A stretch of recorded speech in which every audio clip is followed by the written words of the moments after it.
Hello everyone. आज के इस वीडियो लेक्चर में हम लोग देखेंगे कि पाइथन प्रोग्रामिंग क्या होती है। पाइथन प्रोग्रामिंग को पढ़ने के बाद आप क्या क्या कैसे कैसे सॉफ्टवेयर बना सकते हैं और क्यों पढ़ना चाहिए पाइथन प्रोग्रामिंग अगर आप आईटी फील्ड में करियर बनाना चाहते हैं तो। ठीक है। तो जैसा कि आपने एक इंट्रोडक्शन वीडियो में अभी आपने देखा कि एक फ्री पाइथन का लेक्चर आने वाला है आपके वेबसाइट पे, आपके चैनल पे। तो उसमें आप लोग पाइथन का course basic to advance version तक आप पूरे पाइथन का कोर्स देख समझेंगे। और उसमें हर एक चीजें आपको जीरो से आपको एडवांस लेवल तक बिल्कुल डिटेल में बताई जाएगी। ठीक है। तो सबसे पहले हम लोग यहाँ पे डिस्कस कर लेते हैं पाइथन होता क्या है, पाइथन को क्यों पढ़ना चाहिए। और जैसा कि आप लोग जानते हैं आजकल जितने भी नए वर्ड्स पढ़ रहे नए वर्ड्स आप सुन रहे हैं जैसे कि artificial intelligence, machine learning, data science, cloud computing. तो इन सभी का आपको कहीं ना कहीं से इन सभी का लिंक पाइथन से है। ठीक है। तो जब इन सभी का लिंक कहीं ना कहीं पाइथन से है तो इसके लिए आपको पाइथन आनी चाहिए। और पाइथन आपको बेसिक से लेकर एडवांस तक पूरी आनी चाहिए। तभी आप इन सब में अपना करियर बना सकते हैं। ठीक है। तो अब हम लोग पहले देख लेते हैं पाइथन प्रोग्रामिंग होती क्या है और इसका स्टार्ट कहाँ से करना है और कैसे हम लोग इसको प्रोग्राम्स कर सकते हैं। तो अगर आप पाइथन प्रोग्रामिंग सीखना चाहते हैं, तो अगर आपने इससे पहले कोई प्रोग्रामिंग लैंग्वेज नहीं पढ़ी है, आप जैसे प्रोग्रामिंग का आप आईटी फील्ड में अपना करियर बनाना चाहते हैं, आपने जस्ट पहली लैंग्वेज पाइथन को चुना है, तो भी आपके लिए ये बहुत अच्छी बात है कि पाइथन इसलिए आपको सबसे पहली लैंग्वेज लेना चाहिए क्योंकि पाइथन एक इजी लैंग्वेज है बाकी लैंग्वेजेस के कंपेयर में। ठीक है। तो बाकी लैंग्वेज के कंपेयर में ये एक इजी लैंग्वेज इसलिए कहा जाता है क्योंकि इसके सिंटैक्स इजी है बाकी लैंग्वेज से। और जब भी आप कोई भी फील्ड में एंटर करते हैं तो बेसिक आप जब स्टार्ट करते हैं कहीं भी आपको पहले एबीसीडी पढ़ाया गया था, फिर आपको वर्ड्स पढ़ाए गए थे। तो इसीलिए पाइथन भी आपकी बहुत इजी लैंग्वेज है। आप यहाँ से अगर स्टार्ट कर रहे हैं तो आपके लिए बहुत अच्छी बात है कि आपने पाइथन को डिसाइड किया। और पाइथन को लेके ही आप एक सिंगल प्रोग्रामिंग पे बहुत अच्छा करियर बना सकते हैं। आपका क्या करियर ऑप्शन होगा ये भी हम लोग डिस्कस करेंगे। तो सबसे पहले देख लेते हैं पाइथन क्या है और पाइथन को हम लोग कैसे कैसे हम लोग यूज करेंगे इस प्रोग्राम में। ठीक है। अब देखिए यहाँ पे सबसे पहले पाइथन क्या होता है इसको डिस्कस कर लेते हैं। यहाँ पे Python is a general purpose high level programming language. जहाँ पाइथन को कहा जाता है general purpose high level programming language. General purpose का मतलब क्या होता है यहाँ पे पहले डिस्कस कर लेते हैं। जनरल पर्पस का मतलब ये होता है कि एक ऐसी लैंग्वेज जिसका यूज करके आप कई तरह के एप्लीकेशन सॉफ्टवेयर बना पाए, है ना, उसे हम लोग जनरल पर्पस कहते हैं। ठीक है। जैसे कि यहाँ पे अगर आप कंसोल बेस एप्लीकेशन हुआ, कंसोल एप्लीकेशन। अब कंसोल बेस एप्लीकेशन क्या होते हैं, जो एप्लीकेशन आपके कमांड प्रॉम्प्ट में यहाँ पे ब्लैक एंड व्हाइट स्क्रीन पे इस स्क्रीन पे रन होते हैं और यहीं पे आपका आउटपुट मिल जाता है, उसे कंसोल बेस एप्लीकेशन कहते हैं। ठीक है।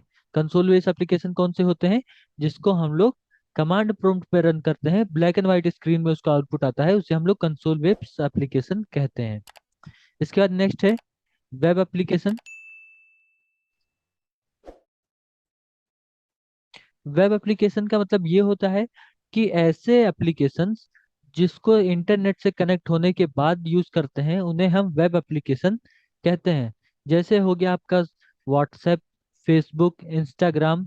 इसमें क्या होता है कि अगर आपका इंटरनेट कनेक्ट होगा तो ही आप इसमें काम कर पाएंगे, अगर नेट नहीं कनेक्ट होगा तो आप नए नए डेटा को एक्सेस नहीं कर पाएंगे।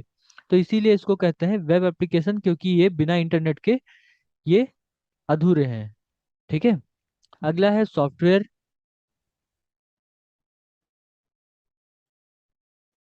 अब सॉफ्टवेयर क्या होता है, जो कुछ एप्लीकेशन ऐसे होते हैं जिसको इंटरनेट की जरूरत नहीं पड़ती है, आप डाउनलोड करके उसको ऑनलाइन कर डाउनलोड करके आप उसको इंस्टॉल करते हैं, इंस्टॉल करने के बाद आप उसको यूज कर पाते हैं। तो उसमें नेट की जरूरत नहीं होती। जैसे आप एक छोटा सा कोई गेम ले लीजिए, गेम आप डाउनलोड करते हैं, इंस्टॉल करते हैं, इंस्टॉल करने के बाद आप उसको अगर नेट की जरूरत नहीं है उसमें तो इंस्टॉल करने के बाद आप खेलने के बाद अनइंस्टॉल कर दीजिए। तो उसमें नेट की जरूरत पड़ी कहीं नहीं पड़ी, तो उसे हम लोग कहते हैं सॉफ्टवेयर, है ना। विंडो बेस्ड एप्लीकेशन भी इसको कहा जाता है। जो विंडोज पे ही केवल रन होता है, उसका इंटरनेट से कोई कनेक्शन नहीं होता है। ठीक है, उसे हम लोग वे सॉफ्टवेयर कहते हैं। ठीक है। इसके बाद नेक्स्ट आता है वेबसाइट। अब वेबसाइट क्या होता है, वेबसाइट एक प्लेटफॉर्म होता है जहां से आप बिना किसी सॉफ्टवेयर को डाउनलोड किए आप कोई भी इंफॉर्मेशन निकाल पाते हैं, उसे हम लोग वेबसाइट कहते हैं। ठीक है। जैसे कि आपको एक वेब किसी भी वेबसाइट को ओपन करने के लिए आपको ब्राउजर चाहिए होता है। वो क्रोम हो सकता है, एज हो सकता है, आपका कोई भी ओपेरा मिनी, मोजिला फायरफॉक्स, कोई भी ब्राउजर एक होना चाहिए। उससे आप कई वेबसाइट को एक्सेस कर सकते हैं। तो वेबसाइट आपका वेब डेवलपमेंट में आता है। अगर आप वेबसाइट बनाना चाहते हैं तो आपको पाइथन आनी चाहिए। पाइथन का यूज करके आप वेबसाइट भी बना सकते हैं, कंसोल बेस्ड एप्लीकेशन बना सकते हैं, वेब एप्लीकेशन बना सकते हैं, है ना। अगला है image processing.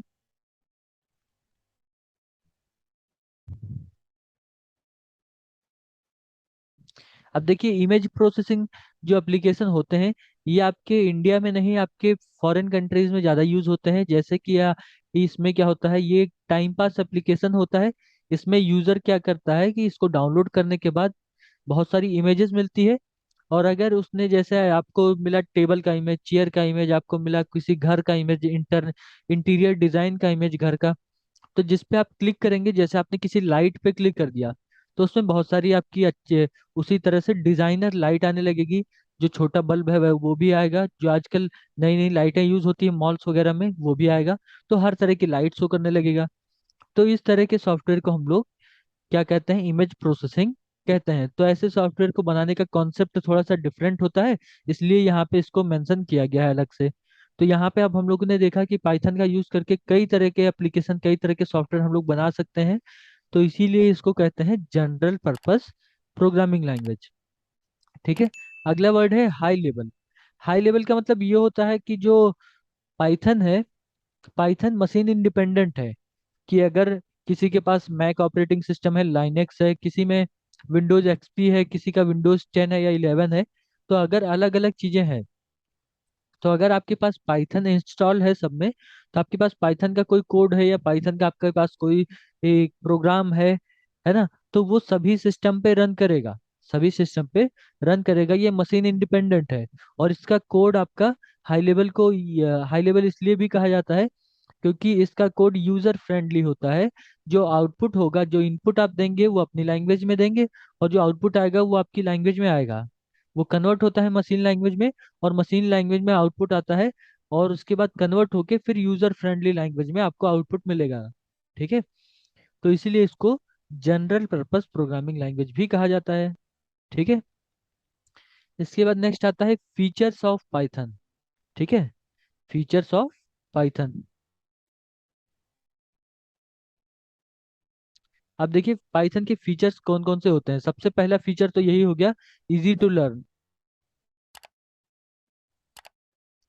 Easy to learn and use. अब देखिए, जैसा कि अभी हमने आपको बताया कि इजी टू लर्न इसलिए यहाँ पे मेंशन किया गया है क्योंकि जितनी भी प्रोग्रामिंग लैंग्वेज मार्केट में अवेलेबल हैं, अगर सेम कोड दे दिया जाए कि एक प्राइम नंबर का कोड दिया गया सभी लैंग्वेज में बनाने के लिए, तो पाइथन का कोड सबसे कम नंबर ऑफ लाइन में होगा। सबसे इजी सिंटैक्स पाइथन का है, और सबसे जल्दी समझ में आने वाली लैंग्वेज भी कह सकते हैं इसे। क्योंकि पाइथन को easy to learn and use इसलिए कहा जाता है क्योंकि ये आपका मैक्सिमम नंबर ऑफ लाइब्रेरीज जो है वो इसमें इनबिल्ट रहती है, पहले से आपको इंपोर्ट नहीं करना पड़ता है। बाकी प्रोग्रामिंग लैंग्वेज में यही आपको इंपोर्ट करना पड़ता है। तो इसीलिए पाइथन क्या है, पाइथन सबसे इजी लैंग्वेज कही जाती है। यहाँ पे इसमें एक एक लाइन में इसके कोड कंप्लीट हो जाते हैं, और कोई भी प्रोग्रामिंग लैंग्वेज एक लाइन में कोड कंप्लीट करके नहीं देती है। ठीक है। इजी टू लर्न के बाद एक वर्ड और लिखा है, यूज। यूज का मतलब क्या होता है कि पाइथन जो है उसने इंग्लिश ग्रामर के वर्ड ज्यादा यूज किए हैं। जैसे कि इनपुट लेने के लिए इनपुट, प्रिंट करने के लिए प्रिंट, है ना। तो ये इस तरह से वर्ड यूज किए गए हैं ताकि ये यूजर को समझ में आए कि कौन सा मेथड किस लिए बनाया गया है। सभी मेथड का नाम इन्होंने इंग्लिश वर्ड से उठाया है। ठीक है। अब इसके बाद नेक्स्ट आता है एक्सप्रेसिव लैंग्वेज, जो इसका सेकंड फीचर है।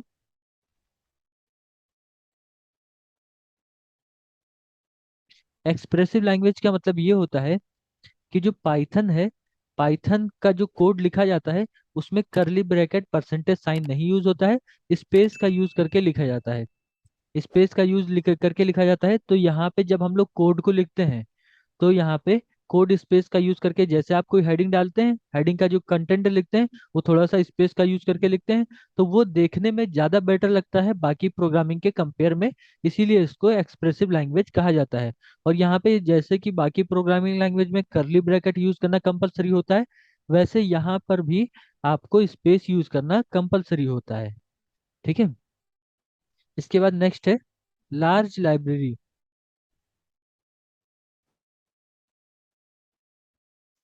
लार्ज लाइब्रेरी का मतलब ये होता है कि पाइथन, बेसिक पाइथन आपकी तो इतनी बड़ी नहीं है, बेसिक पाइथन तो आपकी ये छोटी लैंग्वेज है। इसके बाद जब लाइब्रेरीज पे आते हैं तो पाइथन को वो लिखने, पाइथन में आपकी लाइब्रेरीज जब पढ़ना स्टार्ट करेंगे तब आपको लगेगा कि ये लैंग्वेज काफी बड़ी है और इसमें काफी चीजें पढ़ने के लिए है। ठीक है। क्योंकि पाइथन ने क्या किया है, अगर आपको बहुत ही सिंपल वर्ड में बताएं कि पाइथन ने किया क्या है, क्यों इतना पॉपुलर हो रही है। जैसे कि कैमरा ओपन करने का प्रोग्राम है। अगर बाकी प्रोग्रामिंग में आपको एक प्रोग्राम दिया जाए कि ऐसा प्रोग्राम बनाइए कि जो लैपटॉप है उसका कैमरा ओपन हो जाए, तो यही प्रोग्राम बनाने के लिए बाकी प्रोग्रामिंग लैंग्वेज में 18 से 20 लाइन के कोड लिखे जाते हैं। है ना, चाहे जावा हो चाहे पीएचपी हो, सब में 18 से 20 लाइन का कोड लिखेंगे, जब कोड को रन कराएंगे तो कैमरा ओपन होगा। पाइथन ने क्या किया, CV2 नाम की एक लाइब्रेरी बना दी। आप उसको इंपोर्ट करिए और CV2 को ओपन करिए, उसको हाइट विड्थ दीजिए, टोटल 3 लाइन का कोड है। आप रन कराएंगे तुरंत आपका कोड रन हो जाएगा। हाइट विड्थ भी आप उसको अपने अकॉर्डिंग सेट कर सकते हैं कि कितना बड़ा आपका फ्रेम चाहिए। बहुत इजी बना दिया है लाइब्रेरीज ने यहाँ पे, और हर एक चीज को यहाँ पे लाइब्रेरी में कन्वर्ट कर दिया गया है। ठीक है। अगला है केस सेंसिटिव।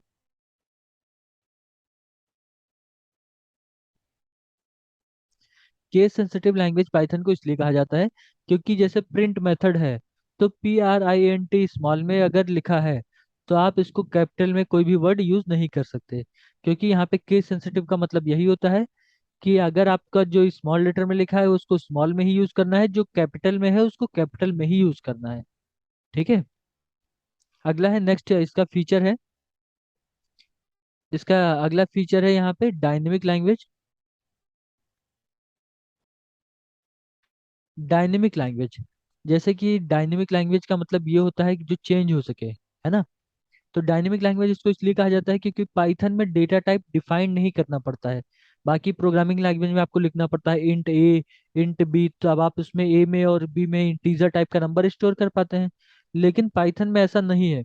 पाइथन में आप डायरेक्ट लिखिए A = 10, इंटीजर टाइप का वेरिएबल असाइन हो जाएगा। पाइथन में आप लिखिए A = पाइथन या फिर A = कोई स्ट्रिंग लिखिए, तो वो string data type dynamically assign हो जाता है। कि जैसे आपने लिखा A = हेलो वर्ड, अब हेलो वर्ड वो देखिएगा स्ट्रिंग है, तो जब आप प्रोग्राम को रन करेंगे तब वहां पे उस चेक होगा कि किस टाइप का डेटा है, जिस टाइप का डेटा होगा उसी डेटा टाइप से बाइंड कर देगा। जैसे कि यहाँ पे डेटा है स्ट्रिंग टाइप का, तो स्ट्रिंग डेटा टाइप उस वेरिएबल को असाइन हो जाएगा। ठीक है। अगला है इंटरप्रेटर लैंग्वेज।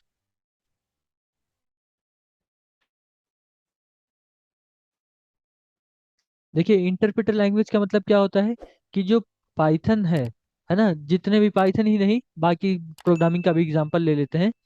पाइथन, जावा, C++, ये सारी लैंग्वेज को ले लिया। अब इन सब में जो लिखा जाता है, उससे जो कोड लिखा जाता है उसे कहते हैं सोर्स कोड। ठीक है।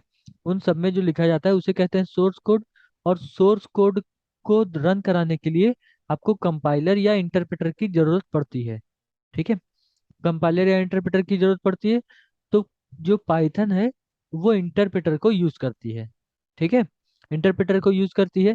कंपाइलर और इंटरप्रेटर में बहुत ही छोटा सा डिफरेंस है कि कंपाइलर आपके पूरे कोड को एक साथ रन कराता है, इंटरप्रेटर लाइन बाय लाइन उसको रन करा के आउटपुट देता है। ठीक है। अब कंपाइलर के भी कुछ एडवांटेज होते हैं, आपके इंटरप्रेटर के भी कुछ एडवांटेज होते हैं, है ना, दोनों अलग अलग होते हैं। तो इसका अभी इसमें इतना डीप में नहीं आ रहे हैं, लेकिन यहाँ पे इतना समझिए कि इंटरप्रेटर कोड को लाइन बाय लाइन रीड करके उसको रन कराता है। ठीक है। इसके बाद नेक्स्ट है oops language.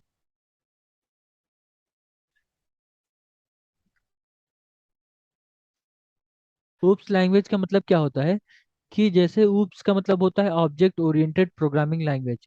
Object oriented programming का मतलब ये होता है कि किसी भी प्रोग्राम को अगर क्लास और ऑब्जेक्ट का यूज करके बनाया जाए तो उसे ऑब्जेक्ट ओरिएंटेड प्रोग्रामिंग कहते हैं। जैसे कि जावा लैंग्वेज है, वो आपकी pure object oriented programming language है। अगर उसमें हेलो वर्ड भी प्रिंट कराना है तब आपको ऑब्जेक्ट ओरिएंटेड प्रोग्रामिंग को यूज करना पड़ेगा। और जैसे सी लैंग्वेज है, सी लैंग्वेज ऑब्जेक्ट ओरिएंटेड को सपोर्ट ही नहीं करती है। लेकिन पाइथन जो है वो ऑब्जेक्ट ओरिएंटेड को भी सपोर्ट करती है, स्ट्रक्चरल को भी सपोर्ट करती है, प्रोसीजरल को लैंग्वेज को भी सपोर्ट करती है। तो इसीलिए पाइथन को अलग से मेंशन किया गया है कि ऊप्स लैंग्वेज।